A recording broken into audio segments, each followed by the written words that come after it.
Hello বন্ধুরা, 10 minute AI থেকে আমি আপনাদের সাথে আছি সাকিব। আজ থেকে আমরা ক্যাপকাট দিয়ে ভিডিও এডিটিং এর কোর্স শুরু করতে যাচ্ছি। তার জন্য প্রথমে আপনাকে ক্যাপকাটে চলে যেতে হবে। ক্যাপকাটে ডাবল ক্লিক করার পর আপনার সামনে এরকম একটি পপ আপ চলে আসবে। আপনি জাস্ট এই জায়গায় ক্রিয়েট এ প্রজেক্টে ক্লিক করবেন। আপনি ক্রিয়েট এ প্রজেক্টে আসার পর আপনার সামনে এরকম নিউ একটি উইন্ডো চলে আসবে। তো আপনি এই জায়গায় এখন ভিডিও নিয়ে এসে এডিট করবেন। তার জন্য আপনাকে ইনপুট অপশনে ক্লিক করে আপনাকে ভিডিও নিয়ে আসতে হবে বা আপনি নিয়ে আসতে পারেন। তো আমি ইনপুট অপশনে ক্লিক করে এই জায়গা থেকে একটি ভিডিও নিয়ে ওপেনে ক্লিক করলাম। আপনি এভাবে ভিডিও নিয়ে আসতে পারেন, আরেকবার ভিডিও নিয়ে আসতে পারেন। তার জন্য আপনাকে আপনার ফাইলে চলে যেতে হবে এবং আপনি যে ভিডিওটা আনতে চান সেই ভিডিওটাকে লেফট বাটন ধরে টান দিয়ে জাস্ট আপনি শুধু নিয়ে আসবেন। তো আপনার ভিডিওটি নিয়ে আসা হলো। আপনি শুধু এভাবে ভিডিও না, অডিও, ভিডিও, ইমেজ সবকিছু নিয়ে আসতে পারেন। তো এখন আমরা এই টাইমলাইনের ভিতরে ভিডিওটি নিয়ে আসবো। তার জন্য আপনি প্লাস আইকন দিয়েও নিয়ে আসতে পারেন বা এভাবে ধরেও নিয়ে আসতে পারেন। এই যে দেখতেছেন আমাদের দুইটা ভিডিও চলে আসলো। তো ভিডিও এডিটিং এর আমরা যে মূল কাজটা করি সেইটি এখন আমরা আজকে আপনাদেরকে দেখাবো। আরেকটা বিষয়, আপনারা কিন্তু এই ক্যাপকাটের কিছু শর্টকাট রয়েছে। আপনারা যদি এই শর্টকাটগুলো দেখে নেন তাহলে ভিডিও এডিটিং করতে অনেকটা সহজ হয়ে যাবে আমাদের জন্য। তার জন্য এইটা দেখতেছেন শর্টকাট বাটন, আপনি এই শর্টকাট বাটনে প্রেস করবেন। প্রেস করার পর দেখেন এই জায়গায় অনেকগুলো শর্টকাটের শীট দিয়ে রাখা হয়েছে ক্যাপকাটের পক্ষ থেকে। আপনারা এগুলো দেখে নিতে পারেন। তো আমি আর এগুলো আপনাদেরকে দেখাচ্ছি না, শুধু শুধু টাইম নষ্ট হবে। তো প্রথমত আমাদের ভিডিওর কোনো অংশ যদি কাটার প্রয়োজন হয়, এই বিষয়টাকে ধরেন আপনি প্রথমত এই ভিডিওকে মাঝখান থেকে ভাগ করে ফেলবেন। তার জন্য এই যে দুইটা ব্র্যাকেটের মতো চিহ্ন দেখতেছেন, স্পিল চিহ্ন, এটার মধ্যে ক্লিক করে দিবেন। দেখেন দুইটা অংশ আলাদা হয়ে গেছে। তারপর আপনি যদি ডানের অংশটাকে বাদ দিয়ে দিতে চান, মনে করেন এই যে একটা লাঠি, এই লাঠি থেকে বামের অংশটি আপনি বাদ দিয়ে দিবেন। তার জন্য আপনাকে এই চিহ্নটি ক্লিক করতে হবে। দেখেন বামের অংশটি বাদ হয়ে গেছে। তো এখন আপনি মনে করতেছেন যে না, আমার এই লাস্টের অংশটি রাখার প্রয়োজন নাই। তার জন্য আপনাকে ডিলেট রাইট এরোতে ক্লিক করতে হবে। এই যে দেখেন আপনার বামের অংশটি চলে গিয়েছে। তো এখন আপনি মনে করেন কোনো জিনিস ভুলে ডিলিট করে ফেলছেন, তো এই জিনিসগুলো আপনি কিভাবে নিয়ে আসতে পারেন?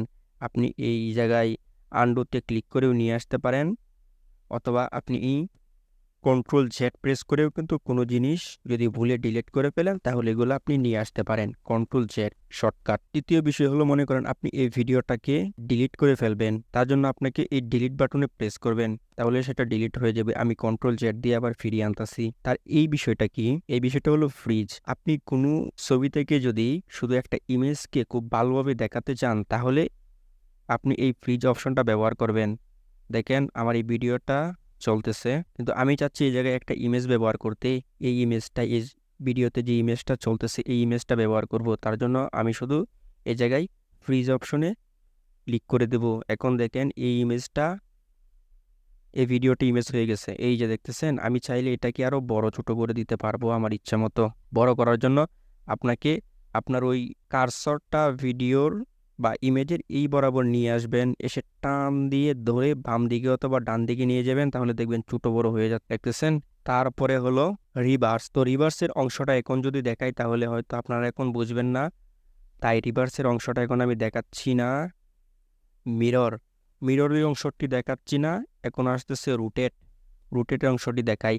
আপনার ইচ্ছা মতো আপনি এটাকে রুটেট করে নিতে পারেন, আপনার যেদিকে ইচ্ছা সেদিকে। এই জায়গা থেকেও জুম করতে পারেন, এই জায়গা থেকেও রুটেট করতে পারেন। এটা হলো রুটেটের বিষয়টা। তারপরে এটা হলো আপনার ক্রপ, মানে আপনার ভিডিওর রেশিওটা আপনি এই জায়গা থেকে ছোট বড় করে দিতে পারেন। আপনার যদি মনে হয় এই অংশটা আপনার রাখার প্রয়োজন নাই তাহলে আপনি এই জায়গা থেকে বাদ দিয়ে দিতে পারেন। বাদ দিয়ে শুধু এই জায়গায় কনফার্মে দিয়ে দিলেই হয়ে যাবে। তারপর এই দিকে হলো আপনার কয়েকটা গুরুত্বপূর্ণ বিষয়। ধরুন আপনার ভিডিওতে আপনি ভয়েস ওভার করবেন, তার জন্য আপনি এই জায়গা থেকে মাইক্রোফোনে ক্লিক করবেন। ক্লিক করার পর আপনি এই জায়গা থেকে শুধু স্টার্টে দিয়ে এই জায়গা থেকে আপনি ভয়েস ওভার করতে পারেন। এটা কিন্তু ক্যাপকাটের একটি চমৎকার ফিচার, যা পূর্বের এডিশনে ছিল না। সত্যি অসাধারণ। তো আমার রেকর্ডিংটা লাগবে না, আমি এটাকে কেটে ফেলি। তারপরে যেটা রয়েছে এটা একটা চমৎকার বিষয়। একটা বিষয় দেখেন, আমি এই ভিডিওটাকে এখন এই জায়গায় এনে রাখতে পারতাছি। আমি এটাকে আরও দূরে নিয়েও রাখতে পারতেছি, কোনো সমস্যা হচ্ছে না, বা আমার তেমন কোনো একটা ব্যাক পেতে হচ্ছে না। বা আমি ধরেন এই ভিডিওটার কোনো একটা অংশ কেটে ফেলবো, কেটে ফেলে কারণ আমার এই মাঝখানের অংশটা দরকার ছিল না, আমি কেটে ফেলে দিয়েছি। এখন আমার প্রয়োজন এটাকে একবারে নিয়ে ওই জায়গায় লাগানো, কিন্তু আমি এটাকে লাগাতে গেলে আমার অনেকটা কষ্ট হয়। কিন্তু আমি চাচ্ছি যে এই বিষয়টা আমি ম্যানুয়ালি করব না, ক্যাপকাটের যে এআই আছে সে আমাকে এটা করে দেবে। তার জন্য আমাকে কি করতে হবে, এই যে এই অপশনটা দেখতেছেন, এটাকে বলা হয় ম্যাগনেট। ম্যাগনেট মানে চুম্বক। চুম্বক একজন আরেকজনকে আকর্ষণ করে। আমি যদি এটাকে অন করে দিই তাহলে দেখতেছেন ম্যাজিকের মতো একটা আরেকটার সাথে যা লাগিয়ে গেছে। তো এই বিষয়টা খেয়াল রাখবেন। দ্বিতীয় যে বিষয়টা হলো, এটা হলো স্ন্যাপিং। স্ন্যাপিং কি, আমি যদি এটাকে অন করি তাহলে বিষয়টা দেখতে পারবেন। ধরুন আমি এটার উপরে একটি ইমেজ নিয়ে রাখবো, তার জন্য আমি যদি একদম কাটাই নিয়ে এটার সামনে বসাতে চাইতাম এই স্ন্যাপিং টুলটা ছাড়া, তাহলে কিন্তু আমি কারেক্টলিভাবে বসাতে পারতাম না।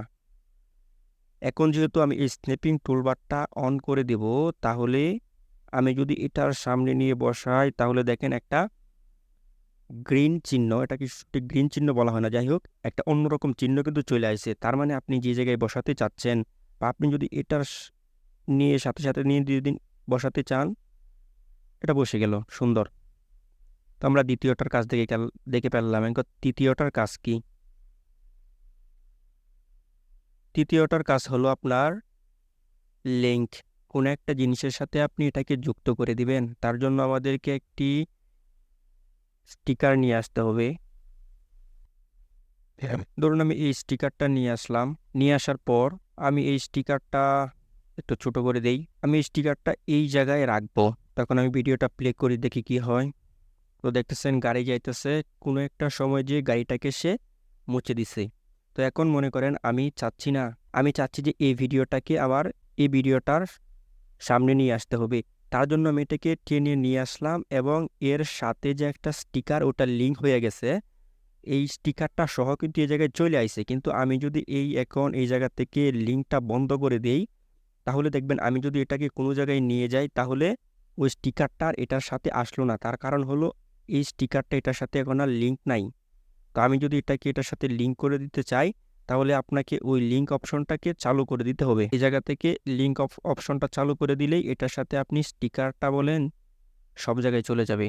আমি যদি এটার উপরে নিয়ে ভিডিওটা রাখি, এখন কিন্তু ভিডিওটাও এগুলোর সাথে লিঙ্ক হয়ে গেছে। তো এর পরবর্তী যে আমাদের কাজটা, এটা হলো প্রিভিউর কাজটা অনেক চমৎকার। এটা দেখলে আপনি নিশ্চিত অবাক হবেন। তো দেখেন, আমি চাচ্ছি যে এই যে ভিডিও টাইমলাইনে কি আছে সেটা এখন আমি পরীক্ষা করব বা দেখব। তার জন্য আমাদেরকে কিন্তু এই ভার্টটাকে এভাবে টেনে এনে দেখতে হচ্ছে যে এই জায়গায় কি আছে বা কি হচ্ছে। কিন্তু আমি যদি এই জায়গা থেকে প্রিভিউটা ওপেন করে দেই, তাহলে কিন্তু আমার আর ওই বারটা টেনে নিয়ে যাওয়া হচ্ছে না বা লাগতেছে না।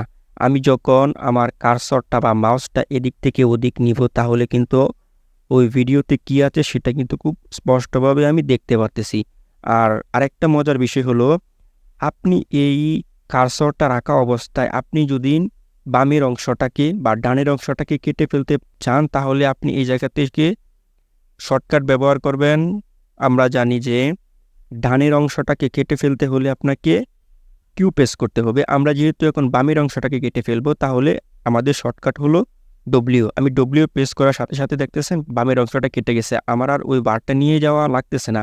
আমি যদি এই জায়গা থেকে প্রিভিউ অপশনটা বন্ধ করে দেই, তাহলে কিন্তু আমি ধরেন এই অংশটা কেটে ফেলবো। তার জন্য এই বারটা আমাকে এই জায়গায় নিয়ে আসার পর কিন্তু ডব্লিউ প্রেস করে বন্ধ করতে হচ্ছে। তো এই প্রিভিউ অংশটার কাজটা কিন্তু অনেক চমৎকার। প্রিভিউ অংশটা আমাদের কাজকে আরও প্রফেশনাল, আরও দ্রুত, ডাইনামিক করে তুলবে এই প্রিভিউ অংশটা।